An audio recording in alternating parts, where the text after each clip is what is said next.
आपकी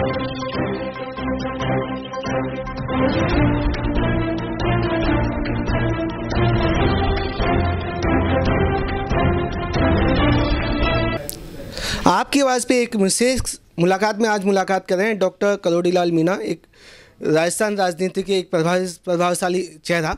जी डॉक्टर साहब, आपका स्वागत है आपकी आवाज़ पे। धन्यवाद।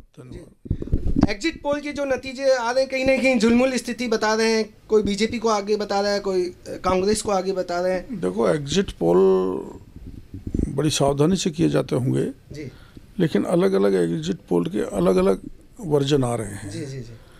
तो ये कन्फ्यूजन है। पर मैं कह सकता हूँ हमारे 2018 के चुनाव में जो 28 सीट पूर्वी राजस्थान के एक हिस्से की हैं जी, उनमें मात्र एक सीट भारतीय जनता पार्टी को मिली थी। उसी इलाके से मैं चुनाव लड़ रहा था जी। और उसी इलाके में 22 सीटों पर मैंने चुनाव प्रचार किया है। तो मेरे को हुजूम दिखा, मेरे को अंडर करंट दिखा, मेरे को कांग्रेस के खिलाफ गुस्सा दिखा। और उस 28 में से 20-22 सीट जब भारतीय जनता पार्टी को आ रही हैं, यानी चित्र बिल्कुल उल्टा है, तो प्रचंड बहुमत से भारतीय जनता पार्टी राजस्थान में सत्ता में लौटेगी। किस तरह से देखते हैं जो राजस्थान का चुनाव हुआ, उस चुनाव के क्या मुद्दे रहे हैं बीजेपी की तरफ से? क्या आपको पता है, खुद प्रधानमंत्री जी बोले थे 1 करोड़ 12 लाख बच्चे, विभिन्न परीक्षाएं थी, सारे पेपर लीक हुए। प्रधानमंत्री जी ने बोला जो इस सरकार ने कुकर्म किया कि असली अपराधियों को नहीं पकड़ा, तो प्रधानमंत्री जी ने कहा कि पाताल से भी ढूंढ के हम पेपर लीक वालों को ले आएंगे, जेल के सीखों में भेज देंगे। तो वो युवा शक्ति हमारे साथ है। उनका गुस्सा कांग्रेस के था। वो किसान जिनका सब कर्जा माफ़ी की बात करी थी, उनका कर्जा माफ़ नहीं हुआ, बल्कि उनकी ज़मीन कुर्क की जाने के नोटिस दिए गए। लॉ एंड ऑर्डर की बिगड़ती स्थिति, भ्रष्टाचार चरम पर, लॉकर में अब भी पैसे निकल रहे हैं। 2 महीने पहले अपन ने कार्रवाई की थी जाके वहाँ, आज भी पैसा और सोना निकल रहा है। तो जनता इससे त्रस्त है और इस सरकार के खिलाफ गुस्सा है, वो अंडर करंट है। गहलोत साहब समझ नहीं पा रहे, वो कांग्रेस के खिलाफ है। जो कांग्रेस में 4 साल कोई काम नहीं किया, लास्ट 6-12 महीने में कुछ फ्री वीज़ के तहत अच्छा काम किया। जनता जनार्दन से भी हमने भी, हमारे वक्ताओं ने भी बताया कि कुछ गहलोत के पक्ष में अंडर करंट है। इसको आप क्या कहेंगे? क्या है कि राजस्थान की जनता जानती है, समझती है कि चुनाव जीतने के लिए ये रेवड़ियाँ बांटी जा रही हैं एंड टाइम पर। 5 साल पहले क्यों नहीं बांटी? तो जनता समझ चुकी थी इनकी रेवड़ियों को, इनके बीज को, इनके प्रोग्राम्स को, इनकी घोषणाओं को। वो कागजी घोड़े दौड़ा रहे थे, धरातल पर कहीं घोषणा लागू नहीं हुई। और जनता समझ चुकी थी कि ये सत्ता में लौटने के लिए ऐसा कर रहे हैं और इसलिए इनको वोट नहीं मिला। अंडर करंट बीजेपी के पक्ष में रहा है। आप ये जो फ्री वीज बांटी जाती है, रेडियाँ बांटी जाती है, उसको आप किस तरह से, आप और आप बीजेपी किस तरह से देखती है? देखो, एक उसकी सीमा होनी चाहिए। जनता के धन को इस ढंग से लुटाना लोकतंत्र में एक हेल्दी परंपरा नहीं है। उससे विकास के काम कराए जाए, समुचित विकास हो, वो ठीक रहता है। इससे आदमी को लालची बना दिया जाता है और फिर वो निकम्मेपन की तरफ जाता है। तो मैं उसको जो देखो, कुछ जो गरीब हैं उनको योजनाएं आनी चाहिए, लेकिन एक तरफ से ही सबको दे देना ये स्वस्थ परंपरा लोकतंत्र। कहीं ना कहीं हिंदुस्तान की राजनीति फ्री बीज की ओर कांग्रेस अग्रसर कर रही है, और उस अग्रसर को आप किस तरह से देखते हैं? क्या विकास की रोड एक ये फ्री बीज रोड़ा है? और क्या ऐसा नहीं होना चाहिए 75 साल बाद भी आप फ्री बीज की बात कर रहे हैं? कहीं ना कहीं एजुकेशन सिस्टम, इंफ्रास्ट्रक्चर पीछे रहता जा रहा है इस स्कीम। ना ये बीमारी से बीमारतम स्थिति में राजस्थान को ले जाने का कदम है जी। आपने अभी अब किया है 50 साल, तो आप सत्ता में रहे तब तो किया नहीं, केवल वोट पाने के लिए किया। और मोदी जी ने जो किया, उज्ज्वला आप जानते हो, जो स्थितियां थी घरेलू महिलाओं की। आप स्वच्छ भारत मिशन में जो काम हुआ है वो एक आवश्यकता थी।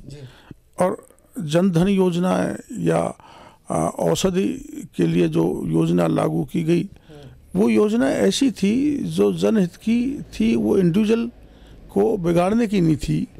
तो वो जो ये पार्टियां जनता के धन को लुटा रही हैं एक तरह से, उसमें स्थिति, रोकथाम लगनी चाहिए। सुप्रीम कोर्ट ने भी दखल दिया है फ्री बीज। हाँ बिल्कुल बिल्कुल, इसको एक सीमित उसमें होना चाहिए। बड़े पैमाने पर जनता के धन को लुटाना और प्रदेश को कंगाल कर देना किसी भी तरह से उचित नहीं है। एक राहुल गांधी लगातार और कांग्रेस लगातार मुद्दा उठाती आई है जातीय जनगणना का। आप किस तरह से, आप और बीजेपी किस तरह से देख रही हैं जातीय जनगणना? क्या आवश्यकता है? क्या ये बताओ, माना आवश्यकता थी तो 50-60 साल में कांग्रेस ने काम क्यों नहीं किया? अब जब ये सब जगह घिर गए, कैसे जीतें, कैसे चुनाव आए, कैसे सत्ता में हम अधिक से अधिक सीटें लाएं, कैसे सत्ता में लौटें, उसके लिए नए नए एक्सपेरिमेंट कर रही है। वो जातियों में विवाद फैलाने वाला इशू है। आखिर में इसकी आवश्यकता क्या है? 2 जातीय संविधान में ST SC उनका सेंसस होता है। तो जब पहले से ही संविधान में चल रहा है तो आप संविधान विरोधी ये काम क्यों कर रहे हैं? कोई सुप्रीम कोर्ट में जाएगा तो सुप्रीम कोर्ट भी इसको उचित नहीं समझेगा। ये जाति से जाति के बीच में खाई पैदा करने के कदम है। मैं इसके पक्ष में नहीं हूँ। प्रधानमंत्री ने अभी रिसेंटली कहा है, अभी कल परसों के बयान में ही, कि जाति का मतलब मेरे अनुसार युवा हैं, महिलाएं हैं, किसान हैं और गरीब है। मैं केवल इन 4 जातियों को ही जानता हूँ और किसी जाति को नहीं जानता। तो बीजेपी का क्या क्लियर मैसेज है कि जातीय जनगणना बीजेपी के राज में, बीजेपी के स्टेट में नहीं होगी? देखो ऐसा है, जाति मीन्स आप जातिवाद की तरफ मुड़ रहे हो जी। आपने क्षेत्रवाद किया, आपने वंशवाद किया, आप पे एक जातिवाद का भी कलंक अब लग जाने वाला है। ये बात सही है, जाति है तो किसी गरीब की है, जाति है तो उस व्यक्ति की है, किसान की है, मजदूर की है, और उस लॉट को मदद करनी चाहिए। चाहे किसान हो, चाहे मजदूर हो, महिला भी एक जाति है, उन पर विचार करना चाहिए, उनको उत्थान कैसे हो। और नारी को सशक्तिकरण करने की दृष्टि से प्रधानमंत्री जी 33% आरक्षण लाए। ऐसे जो हैं उनको मजबूत करना चाहिए।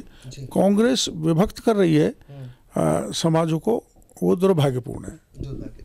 आप किस तरह से देखते हैं अभी आपके जो लास्ट जो 12 महीने में जो आपने एक्सरसाइज की, आंदोलन किए, सड़कों पे आए और बहुत सारे मंचों पे आप रहे, तो किस तरह से आप अपनी राजनीति को देख रहे हैं? और क्या एक बड़ा मंत्रालय आपका इंतजार कर रहा है?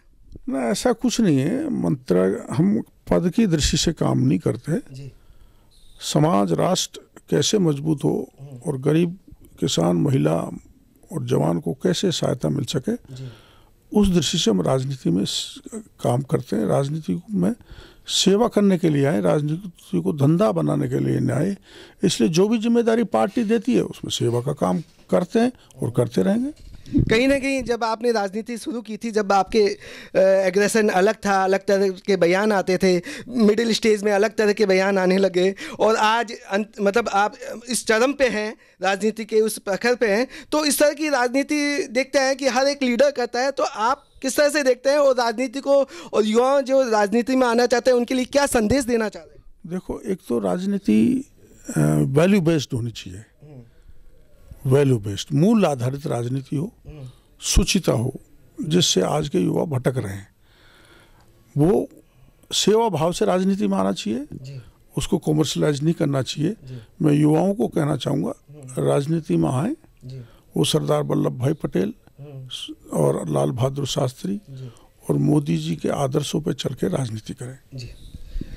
आखिरी एक सवाल, कितनी संख्या देख रही है बीजेपी वोट, मतलब कितनी सीटें राजस्थान में आप देख रहे हैं? मैं अनुमानतः 130 प्लस मानता हूँ भारतीय जनता पार्टी को सीटें मिलेंगी। प्रचंड बहुमत से भारतीय जनता पार्टी सत्ता में लौटेगी। जिस टफेस्ट एरिया से मैं आता हूँ, जो 2018 में करीब 1 सीट मिली थी, वहाँ 28 में से 20-22 सीट भारतीय जनता पार्टी को मिल रही है।